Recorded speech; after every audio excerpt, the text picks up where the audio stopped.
So a good friend has asked me to restore this chair, and it's a bit of a dried up old stick at the moment. It's been left in a cellar, it's got damp as you can see, and there's bits of paint on it. So first of all, I needed to clean it up, get everything looking neat and tidy again. So I took it apart so that I could firm up all the joints, and once I'd done that, gave it a good clean, and I rubbed down with one of my favourite products, patina, which as you can see brings it up a treat. Had to make a new seat, so random bit of timber, just knocked up a new drop-in frame. Needs to be slightly smaller than the actual seat. This is my trusty upholstery kit. I've got some leftover webbing, so I'm just going to use the bits that I've got and the webbing stretcher.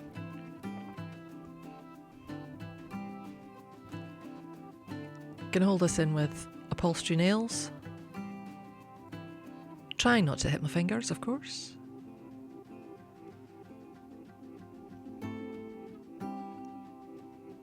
Each bit of webbing needs 3 nails at each end.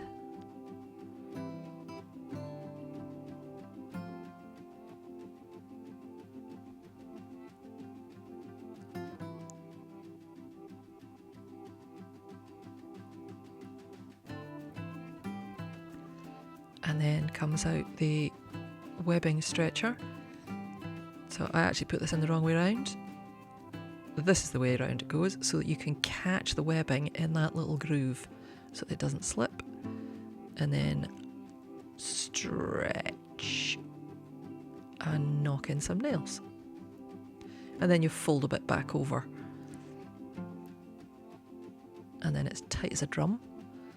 And then the bits going across, weave in and out, and you do the same again.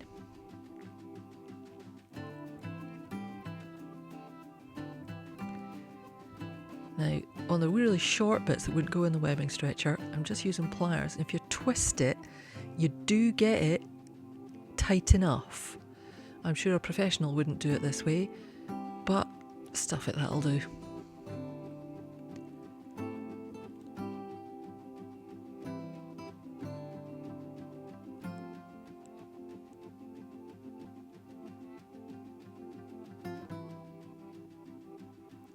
Tight as a drum, and it looks the business. So now it needs covered with a bit of calico to hold the horsehair.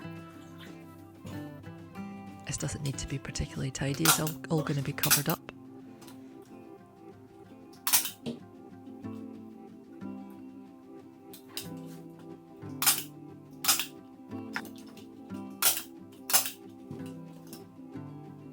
There we are, it's beginning to come together. Now, as I deleted the videos, here's my little animation. You need to sew bridle stitches to hold the horsehair in place. They go all the way around the edge, 2 in the middle, and then you stuff handfuls of horsehair underneath them until you've got a nice springy cushion. Cover it with a bit of flame retardant calico, turn it over, staple it on the bottom. And this is my favourite bit, opening the fabric. Oh, I do love fabric. And then place the cushion on top, cut it to size.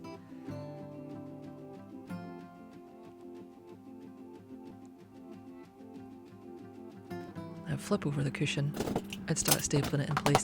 I use a staple gun because the person who taught me how to do upholstery said that the makers of antique furniture would have used staple guns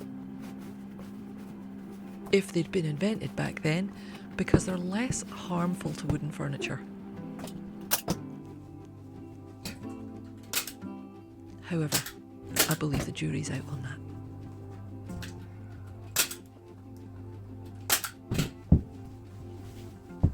And there we are, my finished drop-in seat, and it looks the business.